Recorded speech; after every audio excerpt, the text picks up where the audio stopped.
Cuando compras en JCPenney los outfits del verano con tu cupón de 20% extra, no solo te estás preparando para las fiestas y el verano, te estás preparando para lucir super top toda la temporada con 20% extra en tu bolsillo.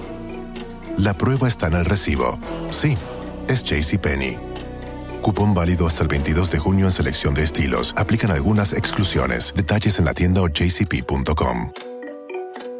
Hi, I'm Richard Karn, and you may have seen me on TV talking about the world's #1 expandable garden hose. Well, the brand new Pocket Hose Copperhead with Pocket Pivot is here, and it's a total game changer. Old-fashioned hoses get kinks and creases at the spigot, but the Copperhead's Pocket Pivot swivels 360 degrees for full water flow and freedom to water with ease all around your home. When you're all done, this rust-proof anti-burst hose shrinks back down to pocket size for effortless handling and tidy storage. Plus, your super light and ultra-durable Pocket Hose Copperhead is backed with a 10-year warranty. What could be better than that? I'll tell you what, an exciting radio-exclusive offer just for you. For a limited time, you can get a free Pocket Pivot and their 10-pattern sprayer with the purchase of any size Copperhead hose. Just text WATER to 64,000. That's WATER to 64,000 for your 2 free gifts with purchase. WATER to 64,000. By texting 64,000, you agree to receive recurring automated marketing messages from Pocket Hose. Message and data rates may apply. No purchase required. Terms apply. Available at pockethose.com/terms. Hello, everyone. Welcome to Creators today. We have a really special guest. Hey there. Crispy Cuffs. Welcome. Thank you. Thanks for having me. Yes, I've been wanting to sit down and talk to you for a long time, and we've known each other. I've actually known of your work for a long time. I think when you guys were doing 10 years. Yeah, it's so long ago. Oh my God! And the fact that you're still doing what you love to do is just it's amazing. It's really So tell us, how did you get started? Like, you know, as far as like where did the love for film and cinematography come from? I think I've just been doing it as a kid. Like I never knew like the route to take, like throughout high school and stuff. Like I just went with the flow. Like no one ever told me like, oh, you should go to film school or, oh, you should pick up this book. Like I just have to figure it out myself. And I don't know, just through YouTube, like, as you know, 10 years ago, like, I think that's what really kind of sparked like the creative drive and all of us to keep going, and seeing comments come in and likes and everything. It just keeps you going. Oh yeah. I remember seeing your videos. You guys were like popping out new videos like every week, and they were so fun and so creative. And it was like a group, and I was like, this is really cool. Got really lucky. Just found some. So obviously, you know, Bavik and stuff. So yeah. I in high school in grade 10, I made like a few short films and put them out on YouTube. And then Bavik was in the same high school as me, and then he found me through YouTube as well. And then we both went to the same high school in the same neighborhood. And then we just started making films together and random skits and sketches, and it all went from there. Nice. I love it. Yeah. Now, with the love and all that stuff, who inspired you? Was there any inspiration? Like this person, I really like their work, and I would love to kind of implement their kind of things in my work. I guess now obviously as I'm older, I actually have like actual inspirations. But when I was starting out, like there was this guy in my like he was in the grade above me, and our English teacher showed his work, and I was like, dude, you can do that with a camera? And like just some friends, that's so cool. And I think that's what really inspired me to start making short films, like back in grade 9, grade 8. So that was my first inspiration for film. And then right now, like, I guess I'm more into the cinematography side. So obviously people like Roger Deakins. Oh my God, love him. And in terms of like directors, probably Fincher, Tarantino, Denis Villeneuve. Yes. Definitely people like that. Very cool. Yeah. Are you looking forward to seeing, super quick side note, are you looking forward to seeing Tenet? Oh, I did watch that opening night. Did you enjoy it? I enjoyed it, but it was okay. It wasn't his best film. I think it was super confusing this time. Yeah, like he went a bit overboard for sure. Yeah, Excited. but yeah, and obviously Nolan as well. He's been pretty influential in terms of style and cinematography and everything, and just how he always reaches for the moon. Oh yeah, he really does. He really does. Okay, now you love it. You're doing YouTube. What Mhm. and then what's the next transition? What are you thinking in your head? Like, okay, now I have to go to school for this, or I'm just gonna continue to make, because your YouTube channel started to grow. You guys were getting Mhm. getting popular. What Yeah. was the next step after that? So all this kind of moved away from the Rendering Glint Films Collective. Like Justin, he went to Montreal. Last year, I went to the UK, and then Bavik.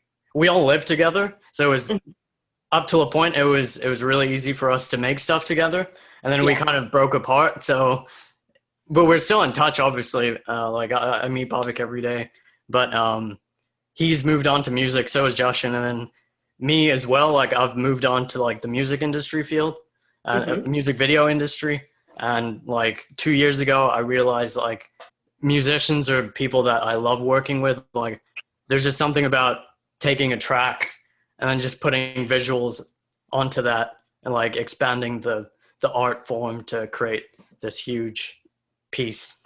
It's beautiful, and you do a really good job. I looked at your videos, and they're Thank you. very, very fun, and they're also different, and the Yeah. vibes are they're so cool, and very fun, very fun. And I think that's the kind of music we need at this moment right now too, to get ourselves like distracted away from what's going Oh yeah.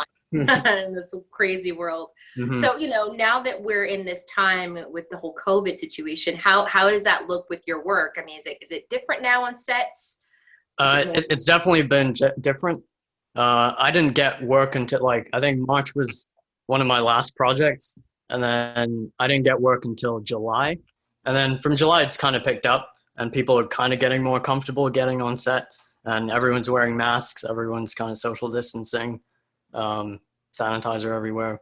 So, I mean, if this is the new normal, then I guess this is how we have to go making our art going forward, because us creative people, we just have to let it out somehow, otherwise we're Yeah. gonna go crazy. Oh, exactly. I was Yeah. saying, I was like, this is, partly why I started the podcast was because, I was working, I had this really cool job in LA. I live in LA. And so, I got this job and I'm like, ooh, everything's starting out. It's going great. Just everything stopped when COVID came. I was just like, oh, I don't know what to do. So I was like, I have to talk to people. So with the podcast, I was like, I'm going to just talk to creative people and just kind of see how they're doing.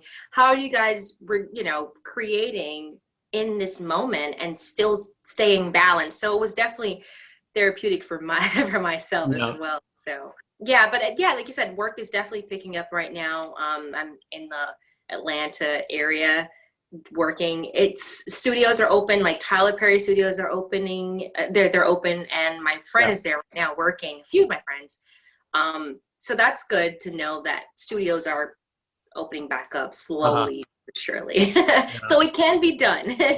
Yeah, I was driving by downtown Vancouver yesterday, and they were shooting something really big. Like there was a bunch of grip trucks at like Vancouver's known for like being Hollywood North, so like a lot of Hollywood productions and shows shoot here. So I'm glad like it's kind of picked up. Yeah, it is. Mm-hmm. Well, as far as like music now, because you do more so music videos, and what kind of, so a client comes through, I'm sure you get a lot of people that want to work with you. What makes you want to do something? What, as far as the work with the artist, because obviously you pick and choose what music and what kind of your I mean, at this point, like I don't have the luxury to always pick and choose. Like, more so like now I've been saying no to more narrative and like short film stuff. And I 2 years ago, like I really, really realized like my ultimate goal is just to focus on like music videos and be a music video director. So that's one way where I say no to certain projects. But if any like artist comes up to me and it's a music video project, I usually say yes. What kind of music do you like? What kind of music inspires you? For me, it's mostly funk and R&B. Ah, nice, nice. Like upbeat. Is there any artists now that you would like to work with, like as far as like music wise? Have you seen Mark Rebelli? I've never, no, who's that? Oh, he's this guy out of New York. Like he makes the funniest like funk music. I And love it. it's so engaging. You need to check his stuff out. Sweet. I will remember that. Thanks. I don't think he's done like any music videos ever, but he's always putting out music and like he's doing live streams of him just like improv, and it's just hilarious. Nice. Yeah. Very cool. I've recently been looking at I've been really getting into the whole Blackpink. I really dig their style. They're so cute, and yeah, it's really cool to see girl bands coming back and being a thing again. Yeah. Dude, South Koreans are crazy with their music videos. Their budgets are like, I think like 200 grand for a music video. Like it's almost the budget of like a normal feature film, and like it's crazy the amount of work and effort and resources they pull into that. Yeah. I remember when I first moved to LA, I got to do a lot of music videos at the beginning, and that's another world because the budgeting is different. So this guy, particularly the director, would make his music videos were like for like $5,000, small budget, but it would look like, you know, this huge budget music video. But he would have so many clients coming in, like Busta Rhymes, Chris Brown, like everyone in the business. So that's how he started. He would do like it was like 5,000, 10,000. He wouldn't go over those. Like that would be around where he would spend. Yeah, because I think the value of music videos are different. I don't know. Is it? Would you say it's different? I think it's even worse in Canada. Like it's really tough getting high-paying music video clients. Like to make a proper music video, I think like you at least need to dedicate like $5,000 for a decent crew and lighting and everything. But artists are usually broke and they don't have that money to spend, or they don't know, they're unsure if that money that they spend is gonna bring any ROI back to the artist, right? So like it's always like this little game you have to play and balance things out. Yeah. Now, do you think that music videos, you know, as a music video director, do you think people take music videos seriously more so like than film? Like for instance, film, you know, it's like, oh, there's all these awards and everyone looks at them like, oh, it's very artsy, but music videos, you know, it's people don't really take it. So I guess they don't really put so much merit behind it anymore. It's like, oh, no one's really making videos creatively much anymore. It's just a girl in a pole and there's money. I definitely feel that. Yeah. Like you definitely need backing, like some kind of label or someone funding your music videos to actually get it popping and get like a proper crew. Otherwise, I think people are very content just doing, honestly, like in Canada, like people don't want to go over like $2,000 for a music video. Like it's really tough, especially the circles I know, like it's tough to get people to spend money like out of their own pocket. No, I think it's not a saturation thing. If it was a saturation thing, I feel our industry would be booming a bit more, but I feel like, especially down in the States, it's a lot easier to actually thrive as a music video director, like especially in places like Atlanta and LA. Is there competition even in where you are? Is there a lot of people doing the same music video directing, or is it just? I don't think so. Like I don't know anyone else really that I'd kind of see as like competition, or like even colleagues or anything that are on my level here. Like maybe they're people, I just don't know them. Oh, okay. Yeah. Okay.